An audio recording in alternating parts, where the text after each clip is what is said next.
शाबूवडा कोणाकोणाला आवडतो त्यांनी ही रेसिपी बघायलाच पाहिजे. इतका झटपट शाबूवडा तयार होणार आहे. त्यासाठी मी शाबू रात्री भिजत घालून घेतला होता, बटाटा उकडून घेतलेला आहे, हिरवी मिरची बारीक करून घेतलेली आहे, शेंगदाण्याचं कूट आणि मीठ घालायचं. हे सगळं मिश्रण एकजीव करून घ्यायचं आहे. छान असा त्याचा गोळा तयार करून घ्यायचा आहे. हात एकदम स्वच्छ साफ करून घ्यायचा आहे. थोडासा ओलसर हात असतानाच आपण याचे वडे तयार करून घ्यायचे आहेत, त्यामुळे पीठ हाताला चिकटणार नाही.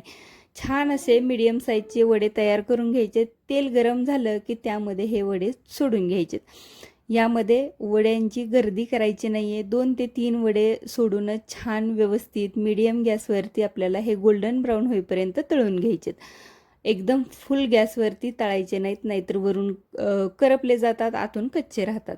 छान आपले हे वडे तयार झालेले आहेत. आता याच्याबरोबर खाण्यासाठी चटणी तयार करूया. चटणी एकदम मस्त असणार आहे. त्यामध्ये उकडलेला बटाटा, हिरवी मिरची, साखर, मीठ, दही आणि लागेल इतपत पाणी घालायचं आहे. हे छान मिक्सरला फिरवून घ्यायचं आहे.